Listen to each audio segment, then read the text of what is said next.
family and friends, this is indeed an exciting day for me Yes. because I've been waiting for a moment that we'll be able to do some videos Yes, together with my yes, wife. yes, And I know a lot of you have been asking, where have I been? yes, So, as I told you, there's just a lot to do. yes, And of course, you will come to learn because my wife stays at home yes. I'm a stay-at-home to mom.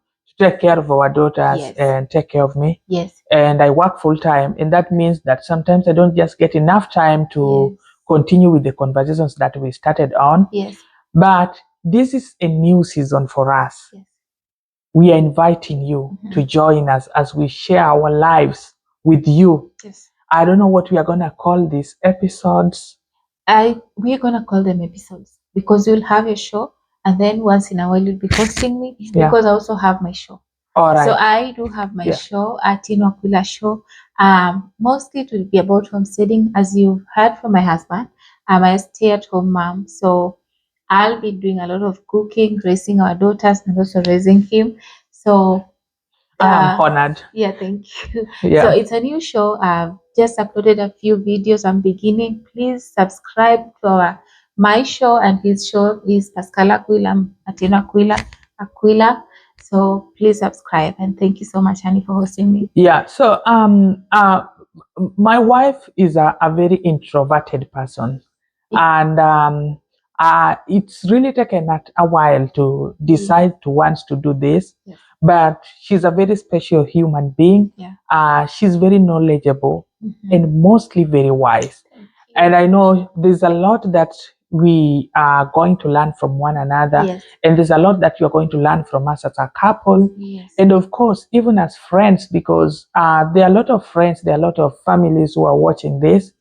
And especially in this era of challenges facing marriage and a lot of issues that are happening. Yes. And in this global world where people are traveling all the time, Yeah. I know there's going to be a lot that you're going to be able to learn from us. Yes. And so I'm so delighted, baby, that we've decided to do this. Yes. Thank In you. no format. We don't script this. This is No, we purely don't. who we are. So Yes. I want to encourage you again, my friends, my subscribers, that Yes. please look for Atino Aquila on all the social, on Instagram, Atino Yes, on Aquila, TikTok. and you're gonna be able to write that down. Yes, I will. And on YouTube, Atino Aquila, Yes. and on Facebook, Atino Aquila, and support her because there's gonna be a lot of family raising Yes, going yes. on. There's A gonna lot be of a lot videos are of gonna come cooking. up. Yeah. Yeah. Yes. What do you want to tell them again about your new YouTube channel? So please subscribe to my YouTube channel. Yeah. I'm just beginning, but we're gonna upload a lot of videos of cooking, of raising our girls, Yeah. and everything abroad. Yeah. Yes, everything US. Okay. Our challenges, our daily life, just everything. Please Yeah. be tuned to the new videos every day that I'll be posting. Yeah. Yeah. So other than the introduction and you getting to know us and getting to know my wife, and you know, this is a very personal space because there are a lot of people who have a lot of knowledge and would like to share, babe. But you know, if you think about the trolling going on the social media and what people are going to think, some people just decide to shut. And I think that's why it took you a while to decide to do this. Yes. And I know people wants to get value from us as a family. Yes. So what do you think we need to do today? What do we need? What kind of conversations we need to have? What do they need to take from us? So I think there's one particular thing that when we came to the US is when I learned that there was a gap. When we were planning on traveling, I went to social media and I wanted to know how is US, what am I supposed to carry, how is life there, how is parenting, how is food wise, how is accommodation, how is everything. I got a glimpse of it, but I didn't get everything because you know, like food wise, okay, there are people who tell you what to carry, what is here, what is not here, but you don't get the actual picture. Yes, you don't get the actual picture until you get here. Is when you realize that, oh my God, I should have done this. I should have. So I think in this episode we'll be talking about us, our challenges that we faced when we came, that I wish someone would have told us. Oh, wow. We should have known this before coming. So we're going to talk about all that. Wow. Yes. Wow. Yes. Well, baby, thank you for bringing that up, because it just reminded me. Yes. Of course, this wasn't the first time me traveling. So yes. Yes, you came first, and then this was the second time coming. Yeah. So this was the second time me coming to the US. But other than that, I've been in other parts of the world. I've been to part of Europe, and in 2016 I was in the US, but it was for only a few months. Yes. And I think this me living with you here, with our girls, this is entirely different. It's different. When I first moved here, I remember landing. That was in California, and I got there. Yes. At the point of entry, and everything was smelling nice. Oh, that smell. I don't know. I don't know for you what you felt. I no longer feel the smell nowadays, but I don't know. Yeah. I think when you stay, then you get used to it. Yeah. But I remember that first smell. Yeah. The first time I set my foot from the airport to the house, everything was different. Everything was smelling good, and everything was beautiful. Yeah. I'm not saying that our country is not beautiful, but I think it was just a different taste. Yes. A different. Yeah. It was just a different country. Yeah. Yeah. And that makes me want to ask you. So, when we lived in Nairobi, yes, we all both. Before we got married, I told you, for me, I was like a very typical village boy. Yes. Until I went to campus, I was basically a village boy. Yes, yeah. And then when we got married, then that's when we started traveling together and knowing more about the world. Yes. But ideally, what we knew was African culture. Yes. Of course, I traveled to other parts of the world, but that was for work, so it was kind of different. It was. So what are some of the things that you think your expectations were either met or were not met, or what are some of the culture shock areas, some of the things that you came to realize that, oh, I wish I wish I would have been told about this? Yeah, so I had even mentioned earlier. Yeah. Food. Yes. Oh. It's crazy. Yeah. So food here is different from home. So yeah, when we came, I carried a little omena and fish, and I think 2-3 bags of flour, because I wouldn't carry a lot. I was traveling with a baby. Yes, and I was traveling to a new country. Yeah. And so when we came, and I know I traveled 1 month apart.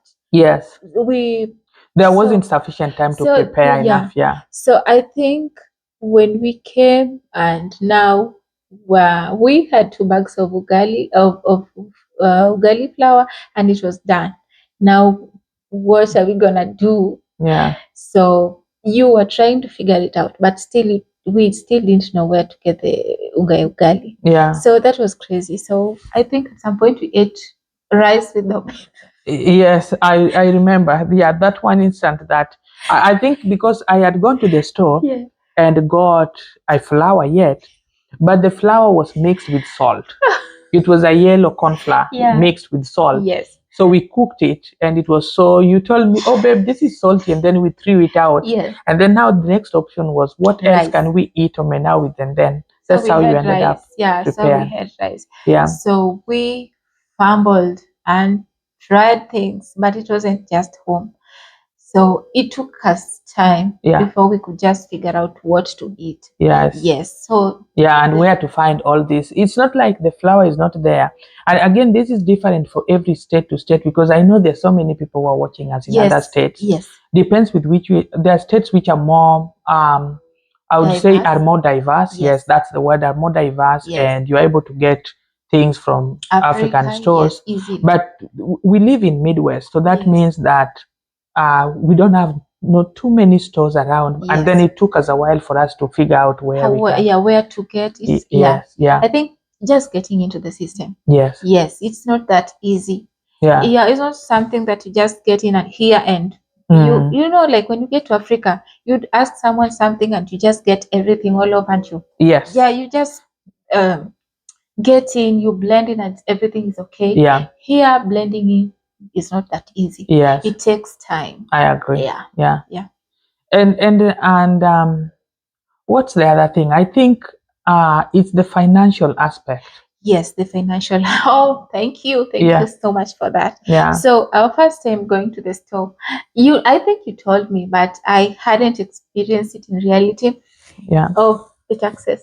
Yeah. So I went shopping. My first shopping at the store. So I was picking, like when you were in Nairobi, you just pick things, and you are like, I'm gonna shop for, maybe I'm going to shop for 5,000 or 10,000. I have the budget in my head, and I know this is gonna be able to pay for what I'm picking. Yeah. So here, the tax that is, it's not included in the price. So when you're picking, have a tax in mind. So I remember you telling me, honey, you will have to slow down because there's something waiting on you. Yeah. So I was like, oh my God. So there's another fee on top of this. And said, yes, you're gonna pay, and there is a tax attached to it. And I was like, oh my God. Yeah. So that was crazy. Yeah, because we have taxes back home. Yes. But it is already included in the prices of commodities. Yes. So when you buy, you don't know, unless you look at the receipt, you don't even know what percentage it was. Yes. But here, like whatever you buy, every item has a tax. The tax is paid after you've bought the item. So once you've scanned all your items, that's when you're able to see that this is how much tax you're going to pay for these commodities. Yes. So if you had budgeted for $50, then probably you need to have an extra $8 or $10 to cover the cost, the taxes. Yeah. So I think that was a real surprise for you. Yeah, it was. Yeah. Yes. So what other thing comes into your mind that you feel like no one prepared us for, and someone who is traveling needs to know? Yeah, it's housing. Yes. So housing is different. So in Africa and in Kenya in particular, I think it's easy. You get a house today, tomorrow you're in. Here, you have to wait. You have to have patience because your background will have to be checked. Yeah.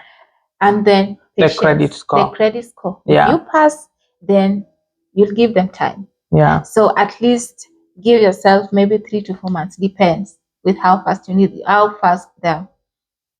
will run your background before you get the 3 to 4 weeks. Yeah. Yes. I think that's what you meant.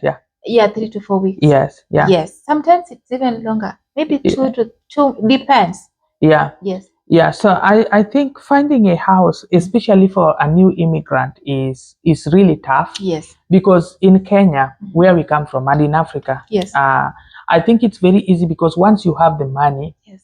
then like almost all the problems are sorted because you're gonna. I don't think any landlord asks you in Nairobi or in Africa that do you have the money, because the moment you're looking for a house, whether it is in Kilimani or Lavington, you must have had the plan. Yes. But then here they focus about your history. Yes. So just like the credit score we have in Kenya, which they use for loan application, the CRB, here they will have to run your score to see if you have certain score to get an apartment. Yes. And then they will have to see like your history. And that is really tough for someone who is just a new immigrant without any credit score or without any kind of... It's crazy. Yeah. It is crazy. Yes. So, yes. Go ahead, please. Yeah. Another thing is, I think parenting. Parenting here is different. You have to take care of your child on your own. Yeah. Remember when you are at home, you can afford a house help. Yeah. You have family around to take care of your kid. Maybe when you are running somewhere, you're running an errand, you'll have to just ask like, oh, hey, can you babysit for me for an hour or two? Yeah. Here, you'll have to move with your baby or you take them to the daycare. So parenting here is fully on you. No one is going to be helping you take care of your kid. And when you take them to the daycare, it's another cost. So, Yeah, I think on parenting, that's the most difficult part. I think that's why we even made the decision for you to stay at home. Yes. Because, in Nairobi, so long as you can afford it, you can have as many house helps as you can. You can have a manager, and you can have like someone who takes care of your kitchen and your children at the same time, and it's quite affordable. Yes, and even the family is always and family is always available to support you. Yes. So here that is quite different because even in as much as you can afford the daycare, still it doesn't feel like you are raising the children yourself. You feel like someone else is doing it on your behalf. Yes. And it will always keep on worrying you. Yes. Even if you're working. Yeah, so I think that is true. Yes. So what else do you think someone who is traveling needs to have in mind again? What else? I think family expectations. Yes. Yeah. Oh. Yeah. Yeah. So here there is no free money. Yes. That's what we say. You have to earn every coin. Yeah. You have to earn it. Yeah. So if you're gonna take 3 jobs, 2 jobs, you'll have to earn it. So you'll have to work hard. Yeah. So, and again, I feel the moment you leave home to come to this country, people at home still, I think people still believe that there's free money here. Yeah. And the moment someone gets here, they always believe that, oh, someone is abroad and they have money. That's kind of pressure that you don't want to get yourself into. Yeah. Because it's crazy. We've seen people here run crazy because how family depends on them and the kind of job they have. And then even the money that you earn here, it's 90% consumed here. Yes, so it's all budgeted for. Sometimes someone can even go negative. In most cases, most people go negative. Yes. Yeah. You earn the money, yes, but all of it you spend. Yes. So at the end of the day, you have nothing. Yes. So if you have a family that depends on you in Africa, it's gonna be crazy. Yes. Because even you might not even afford to save anything. Yeah. And I think that reminds me of a story, a personal story. When I moved here, because we were privileged when we were in Nairobi. I think we were pretty much already stable in life. And when I moved here, I remember having a conversation with my father-in-law, and he was asking me, so how do you see the changes in your income? Are you way better off? Because he actually never wanted us to travel, but then we insisted. And I was like, I didn't even have a response for him, because you know, when you move here, especially for those who are not traveled, they imagine the world. They imagine that there's a lot of money. There's just abundance, and you need to share with people. You need to share. But the thing, I think, for me, and I don't know what you think, babe, is that the difference between here and home is just the levels of struggles are different. In Africa, people are struggling to find jobs. Here, people struggle. Jobs are there, but the money you get is not sufficient for your needs. Especially when you have the black tax, like you still have to send some money back at home. And I think it is at this point that I need to speak to people who are at home, who have relatives abroad. And abroad is big. I mean, they could be even in Middle East or in Europe or in Canada or Australia or Asia, any other place. The thing is, pray and support those who are abroad and encourage them and be present for them. Once in a while, just check up on them. And then reduce or cut communications pertaining to money, because once they're fine, they will support you. They love you, they have you at heart. But when you give them pressure, I think it's kind of counterproductive. It is stressing, because life here is also quite lonely, babe. Oh, life here is lonely. Yeah. It has pressure. Yeah. Because you have bills. Yes. Rent is expensive. Health insurance is expensive. Yeah. Food. Yeah. Actually, food is just an expense on its own. On its own, yeah. Yeah, like the other day was making jokes that we bought sweet potato that costed us. It costed organic sweet potatoes. It costed us $13, and I was like, so that's someone's 1 hour job. Yeah. Just sweet potatoes. Sweet potatoes, and I think it was just for our babies. We barely had snacked on it, because it was just like three small pieces of sweet potatoes. That where I come from in Kabondo Kasipol, 50. It's not even really, because 50 bob is almost half a bucket. So food here is expensive. Yeah, it's expensive. Yeah. So I think pressure here, even before you add the home pressure, is just quite too much. It's overwhelming. So if you have a relative here, and this is just kind of advice, that if you have a relative here, please just give them a grace, because it's hard. We've seen people break on the street. There are people are now living the street, but their family, they think that they abandoned home. So it's crazy. And I think that's one thing that I want. I think that's how we are going to be adding value to our viewers and everyone who is watching us across the globe, because this is not a Kenyan thing or an African thing. I think it's a perception of the society that if you move abroad, then you are already successful, especially financially. But then that success financially depends on a lot of things. It depends on the field you are in. It depends on the family size. It depends on even what you do, whether you run a business or you are employed or you are self-employed, whatever it is. It's on a myriad of issues. So I think our message for anyone watching us is that give them grace. Anyone abroad, give them grace. People are breaking here. People are on the streets. Homeless. Yes. Because now they have reached their limit and they don't know what to do.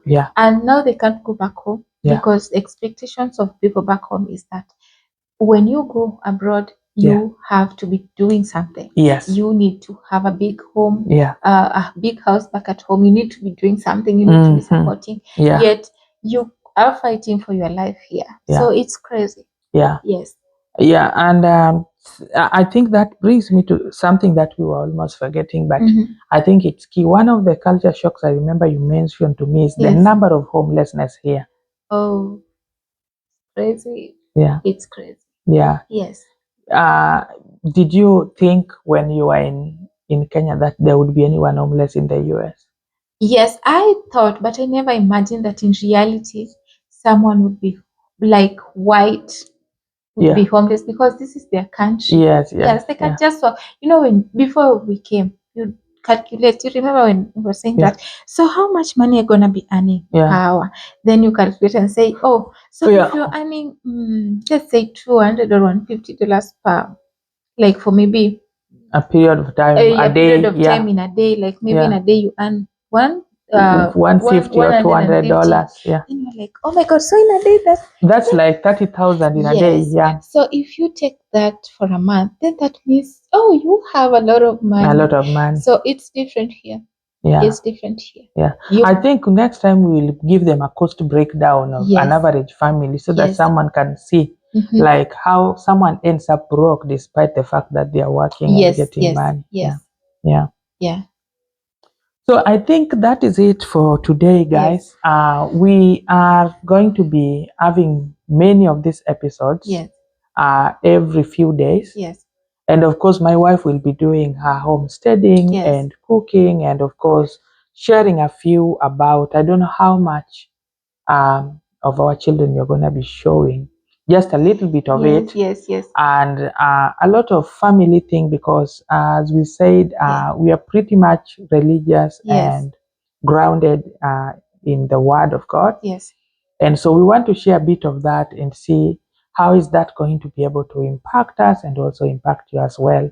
So otherwise, for me, I think that's all I have for tonight. Darling. So thank you so much, honey, for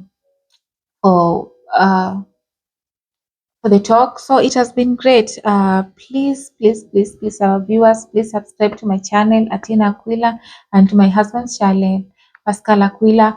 And if you have any question, because just like I said, before we came, we were looking for people who can tell us what to do, what we need to know before we move. So if you have a question, if you are planning on traveling here, and you have a question or a concern, please reach out to us. My husband's account, my husband's channel, my channel. Ask us about anything. If we're in a position to help you, we will. Yes. So thank you so much for watching. Please subscribe and share and comment. Thank you so much. Bye. Thank you, and see you in our next episode. Bye. Bye.